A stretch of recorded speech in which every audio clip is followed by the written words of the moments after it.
Hello YouTube. I am back again with a Dimensions End Tier 8 guide video. The theme for this month is Elemental Damage and Enchant Imperil. Enchant being when you grant another party member the ability to hit a damage when they're already dealing null damage, or Imperil is when you make an enemy weak to said damage. So if you take a look at the upcoming characters for this month, you'll see why this is being encouraged. First, you have Onion Knight, who imperils the enemies with ice on his EX once he's realized, and he has a party enchant on his 65 additional ability. You have Yuri, who inflicts holy resist down and also does pure holy damage.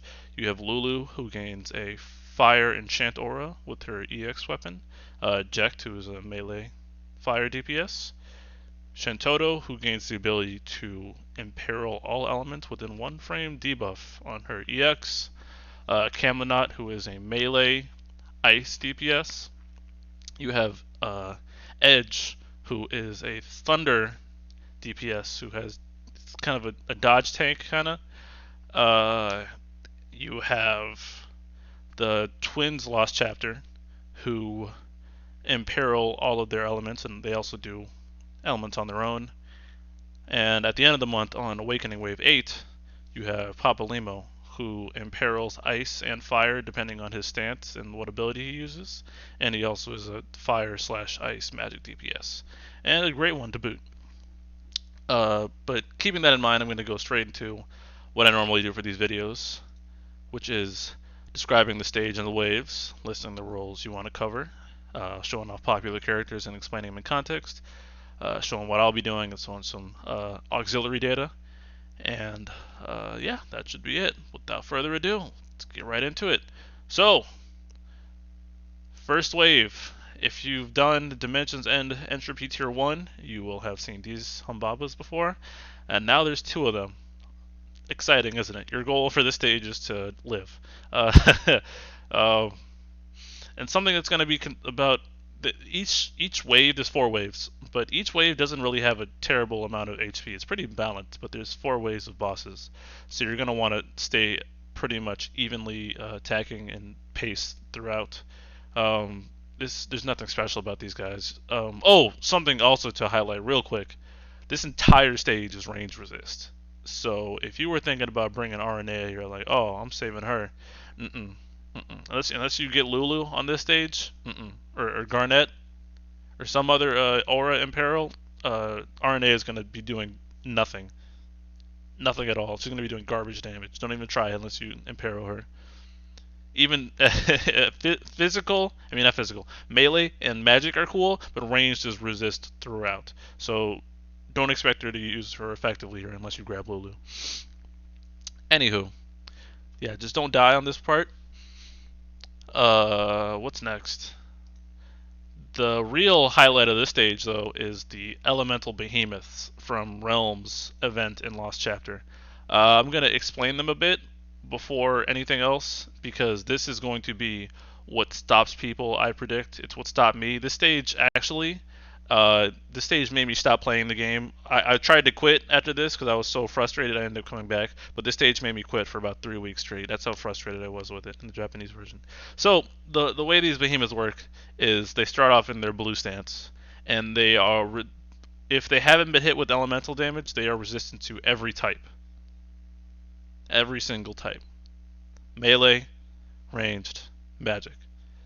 The only way to disable this type weakness is to hit them either with the element that they are weak to. So when they're blue, they're weak to fire. When they are green, they're weak to thunder. When they're red, they're weak to ice. And when they're yellow, they're weak to wind. If you hit them with that corresponding element, they will drop all their resistances and basically take damage from everything for, I believe it's 4 turns. After which they'll switch to a new stance, and this resistance will come back and lead to deal that corresponding weakness damage all over again. The other option, if you want to do good brave damage to them, is to bypass it completely by imperiling them to an element and then enchanting said party member to it. So Lulu is extremely popular on the stage solely because does that. She puts a fire imperil on the enemy and she gives a fire enchant to the party. So you will be hitting weakness damage because of the recent imperil change, regardless of what kind of attack you're doing, unless it's already, excuse me, elemental. Um, so that's going to be most people's go-to strategy here. If you pop Lulu here, you can pretty much throw in anyone to get past this wave. And keep in mind, this restriction is only active on this wave, and it's important that you keep up the Imperial on the enemies. But as long as you can do that, you can pretty much fight it like it's a normal boss. There's not really any gimmick beyond that. Um, Imperial isn't the only way to do this, and there's 3 strategies that I have identified that you can use to take them down. So one is the Imperial Enchant strategy, like that I listed before. So this team, for example, is doing just that, where you have Rem as support, Lulu as Imperial, and Ulti as damage dealer, and they're just not caring about the damage being done, or the type or the resistances at all, because it's just being bypassed completely. That's a perfectly good option. Your second option, as shown in this video, is to summon immediately as soon as you hit the Behemoth wave. See, like Emperor right there doing garbage because he's not imperiled or enchanted. He can't bypass it. But as soon as the summon is popped, they're hit with that one weakness. And this message is saying that, okay, they've been hit by a weakness, and now you're free to use whatever you want. And now, remember I said range damage was resisted? Now he's just doing 9s, which is great. This, like I said, only lasts for 4 turns, however. So you're going to need to burst hard while you're in summon, and then battery through the rest, which is exactly what this team is doing. With Istola having Medica and Warrior Light having Shining Shield and his other Brave Battery abilities, you can entirely battery through this part of the stage. But it's a bit tricky, and that brute force method is going to require you to bring a lot of heavy hitters, which isn't generally recommended.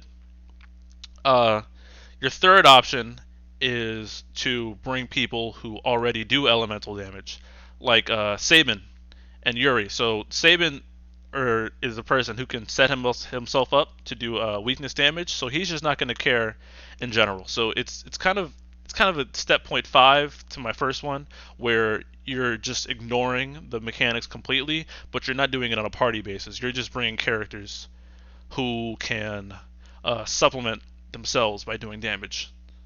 And kind of piggybacking off of that, another option is to make sure you just bring characters who can deal element damage corresponding to the color, so to play along with the mechanic instead of ignoring it.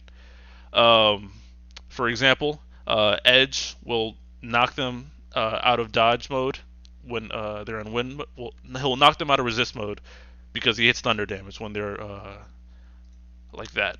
See, Sabin's doing good damage because he imperiled. But let's say, for example, I think I had a Vincent video lined up, which was really smart. Yep. So Vincent is going to, for one, he's ranged, but he imperils himself, so he's fine.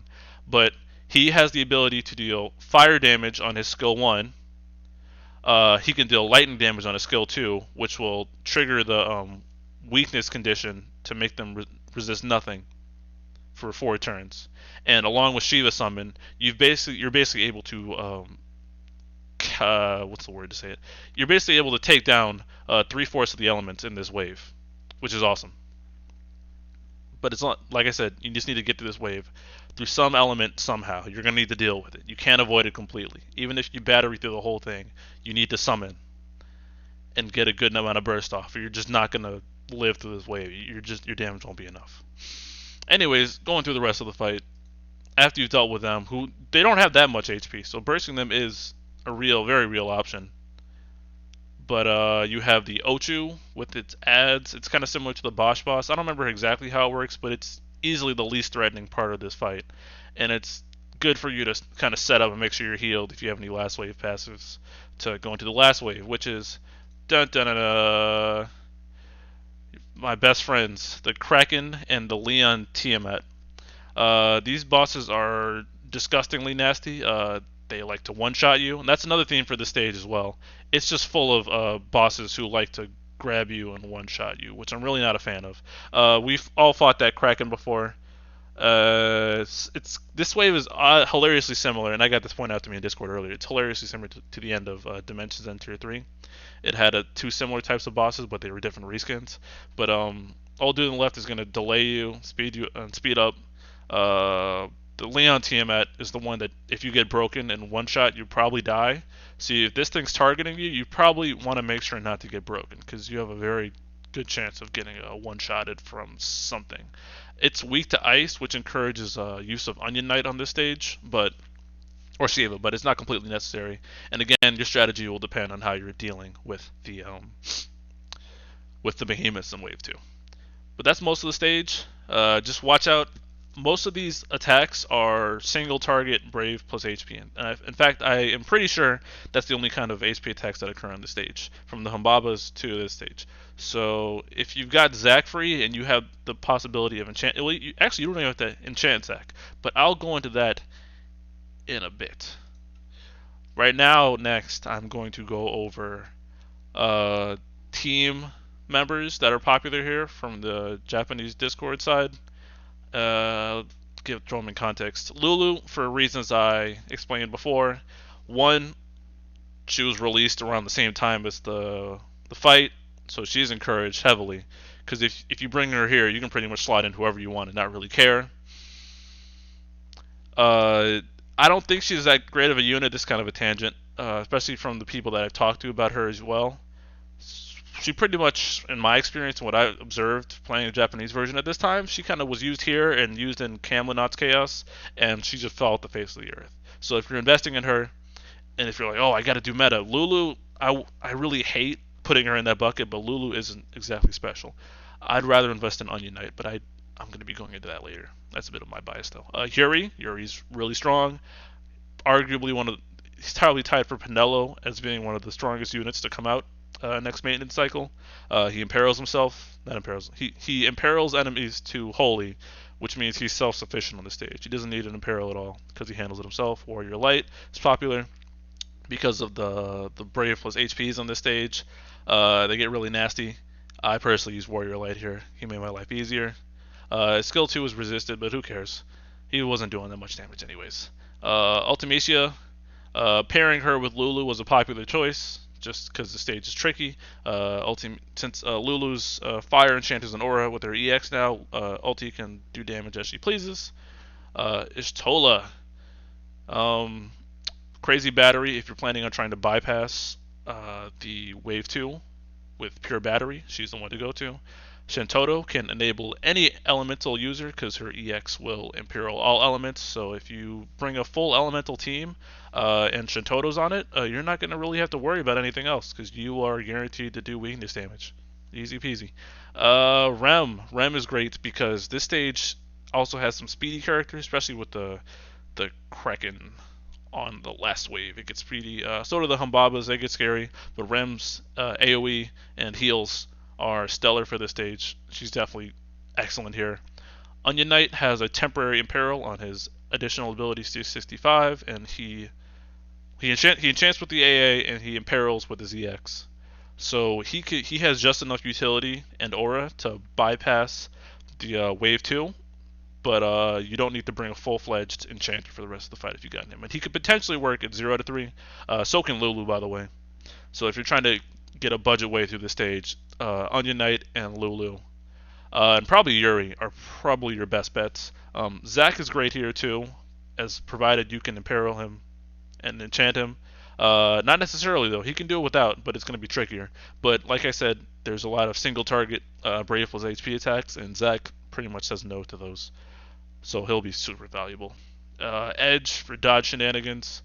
He can the same frequency of HP attack I mentioned earlier. If you have Edge in the party, you're just not going to get hit because he makes everyone dodge. And he can do weakness damage on a fourth of the Behemoths because he has thunder damage. Gao unfortunately does not stop the Behemoths from resisting all, but he imperils Earth on his EX, and he can run on this stage as a solo healer. And I found a really good video showcasing him doing that. It's really cool. He's self-sufficient on the stage, so he's good. Pinello is the god meme not meme, God meta support. She if you were stuck on this stage, potentially consider her. Lilithset shuts down bosses. She doesn't need to do damage to do well. Eco, she imperils her own element, so she's self-sufficient. And Jekt for just fire damage. Also, he's semi-popular here just because he released that month. In terms of data now, Lulu, this is the current Japanese sheet. Lulu is still up top. She wasn't too useful beyond this stage, really. Her problem started to show, but as a carry unit or making the stage work, she's definitely the one. Yuri for the same reason. Well, actually, no. Yuri's still pretty broken on a lot of later stages, but some people just booked him and left him 0-3 here. As carry, Penelo rose in popularity because this stage is bullshit, and her batteries and regens and heals pretty much can help people get through this stage if you're really struggling.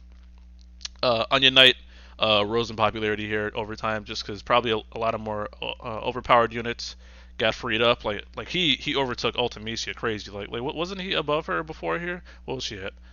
8 uses initially, and now she is at what? She got 9, and Onion Knight shot ahead. So yeah, his utility should not be understated. Warrior Light stayed there. Papalimo, who when I took that snapshot of the old sheet, I don't think he was released, but him having 2 elements, fire and ice, and imperiling them both enables a lot. And honestly, his DPS is so ridiculous that he can carry the stage pretty hard. And he's what ended up getting me to finish the stage and keep playing the game. So shout out to Papalimo. But yeah, Paladin Cecil's going to get a similar enchant imperil thing going on his 65 later down the road, so he's someone to consider. Now let me show some characters in context. So the video that I started with Lulu on it, Lulu ulti Rem, that's a pretty meta team for the stage, I'd say. Ulti can just do whatever because of Lulu's enchant, aura, Rem swapping, etc. It doesn't get more simple than that. Lulu just has to keep her enchant up and her aura up, which isn't very difficult. I think this Lulu is 0-3. It might be max. The way she's hitting is probably maxed, but you don't need to max Lulu fully to have her be effective in the stage because her utility is in 0-3. Just book her and forget it. This stage, this team is possible, although you're bringing out a lot of heavy hitters to just battery through the stage because you will do damage until they change stances. Let me get that real quick. The trap gonna go off here. Nope. Okay, so watch how much trap damage this trap doesn't do, because I think he transforms after it. Yep, ready? Now the resistance is gone, and Emperor is that. Look at triple digit trap. That's not good. You need to battery hard through the rest of it, or else it's gonna be sad. But it's possible. This team is possible. I don't know if everybody has them free though, so watch out for that. This is an example of a team being completely self-sufficient with their elements, except for Edge. Edge, not so much, but when he's not self-sufficient, he can inflict weakness damage when they're in green stance, so he'll do all right.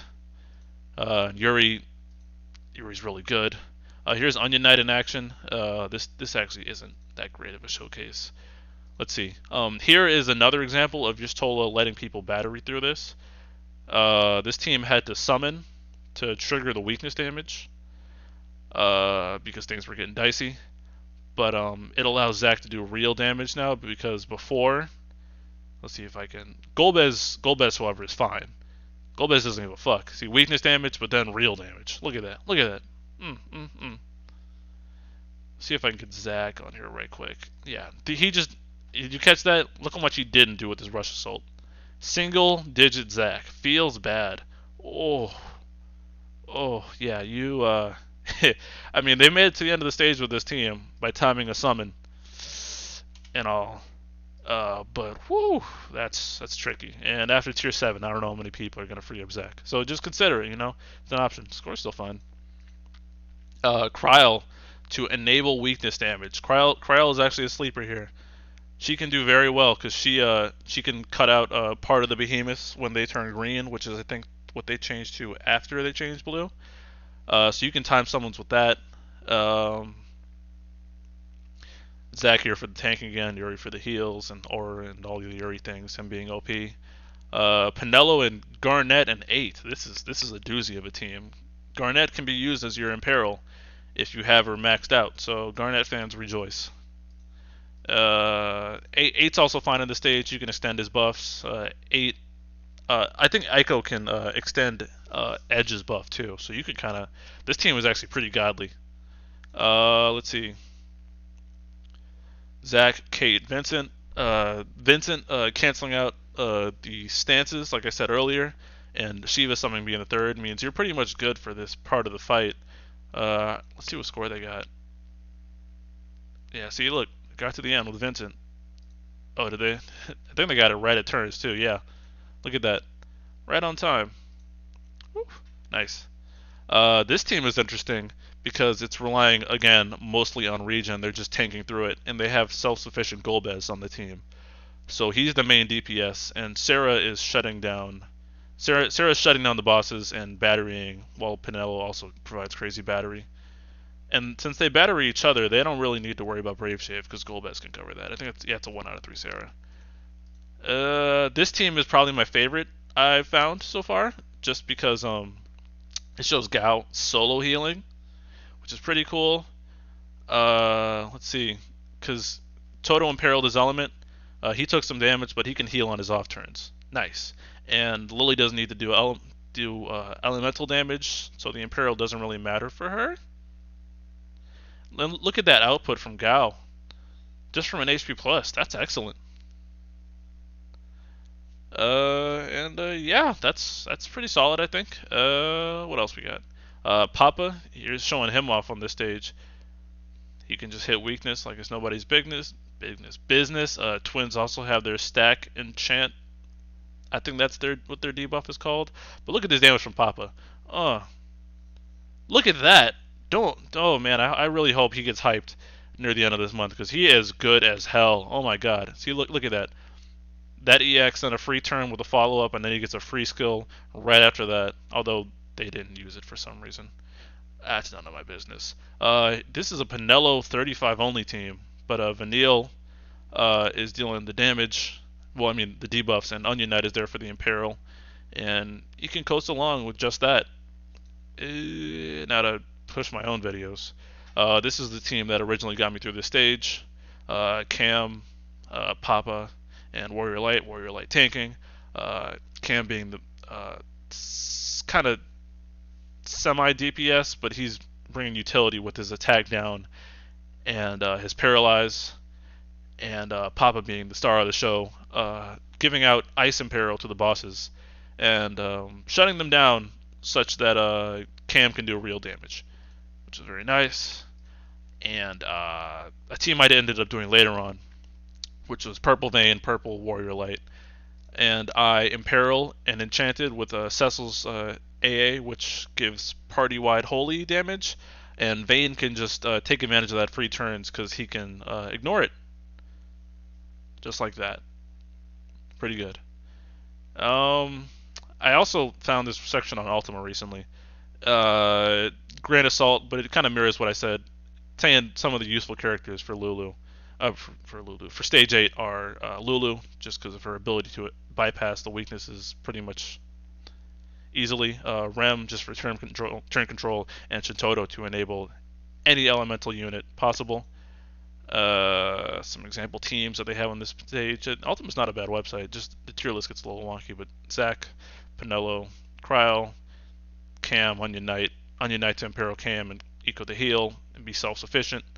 Top useful stages in their opinion: Lulu, Yuri, Onion Knight, Cam, Rem, Cryo, Zac, Warrior Light, Sarah. Porum's good for keeping you alive also if you don't feel like dealing with the tankiness. I mean, not tankiness, but the aggressive HP attacks of the stage. Porum can keep you alive. She's still remains a sleeper. But yeah, what I'm gonna be doing, honestly, I don't have a good answer for that. I'm tempted to pull Lulu because I have perfect artifacts on her. But I know she's not very good. But I'm thinking about it. I'm leaning towards it. Depends on how the Yuri Onion Knight banner treats me, because I'm definitely pulling on that. I'm going to be trying to get a 0 out of 3 Onion Knight through the stage and carrying along with another strong DPS that I already have. I don't know how that'll go along, but we'll see. And I think I've talked long enough. I hope I explained the bosses effectively enough to you. Please leave a comment who you're planning to run. This stage is really tricky, like I said. Uh, please don't get frustrated with it. Just work something out. Don't rage pull either. It can be done, but there's not really a strong meta answer to do it, especially if you have a lot of good units that aren't necessarily free right now. It's going to take some time, but I know everyone can do it. So yeah, if you need some help too, don't be afraid to hit me up in the comments or leave something. Spread it around so more people don't get stuck, because this is going to be a doozy. And like I said, don't expect to use RNA here. I know she's hyped, but unless you pull Lulu, she's going to be pretty much dead weight. All right, good talking to you guys. Glad to help. Like if you liked it, dislike if you didn't, and I'll talk to you guys eventually. Bye.